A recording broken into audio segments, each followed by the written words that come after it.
ಅಲ್ಲ ನಿಮ್ ಲ್ಯಾಂಗ್ವೇಜ್ ಅಲ್ಲ ಇಲ್ಲಿ ಇದ್ದೀರಾ ಅಂದ್ರೆ ನನ್ನ ಹತ್ರ ಮಾತಾಡಿ.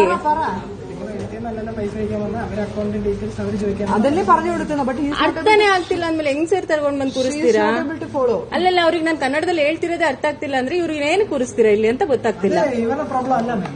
ಪ್ರಾಬ್ಲಮ್ ಅಲ್ಲ ಅಂತಲ್ಲ ಸರ್, ಬ್ಯಾಂಕರ್ ಸ್ಟಾಫ್. ಈಗ ನನಗೆ ಇಂಗ್ಲಿಷ್ ಬರಲ್ಲ, ನನ್ನ ಅಕೌಂಟ್ ಇಂದ ಬೇರೆದಕ್ಕೆ ಹಾಸ್ಪಿಟಲ್ಗೆ ಹಾಕಕ್ ನಾನು ಅಮೌಂಟ್ ಇಟ್ಟಿರೋದು ಕಟ್ ಮಾಡಿದ್ದಾರೆ, ಏನಕ್ಕೆ ಅಂತ ಕೇಳಕ್ ಬಂದ್ರೆ ಹೇಳಕ್ಕಾದ್ರೂ ಬೇಕಲ್ವಾ?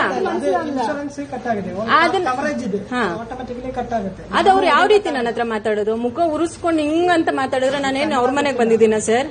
ಗೊತ್ತಿಲ್ಲ ಅಲ್ಲ, ಒಂದು ಕೂತಿದ್ದಾರೆ ಅಂದ್ಮೇಲೆ ಏನ್ ಮಾತಾಡ್ದೆ? ಕನ್ನಡದಲ್ಲಿ ಹೇಳಿ, ನನಗೆ ಇಂಗ್ಲಿಷ್ ಬರಲ್ಲ.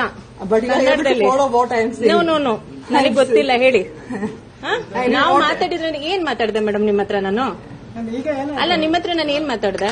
ನಾನು ಸರ್ ಕೇಳ್ತಾನೆ ಇದ್ದೆ, ಇಂಗ್ಲಿಷ್ ಅಲ್ಲಿ ಹೇಳ್ತಿದ್ರು, ಮಾತಾಡ್ತಿದ್ದೆ. ಅವ್ರ ಫೇಸ್ ಎಕ್ಸ್ಪ್ರೆಷನ್ ಏನ್ ಅವ್ರ ಮನೆಯಿಂದ ಏನು ತಂದ್ಕೊಡಕ್ ಹೇಳಿಲ್ಲ. ಹೌದಾ? ನಾನು ಅದೇ ಅಮೌಂಟ್ ಕಟ್ಟಾಗಿದೆ ಏನಕ್ಕೆ ಅಂತ ಕೇಳಕ್ ಬಂದಿದ್ದೀನಿ ಸರ್. ಇಂಟಿಮೇಟ್ ಮಾಡಿಲ್ಲ. ಕವರೇಜ್ ಅಂದ್ರೆ ಯಾವ ತರ ಅದನ್ನೇ ನಾನು ಕೇಳ್ತಿರೋದು. ಡೀಟೇಲ್ ಆಗಿ ನನಗೆ ಹೇಳಿ.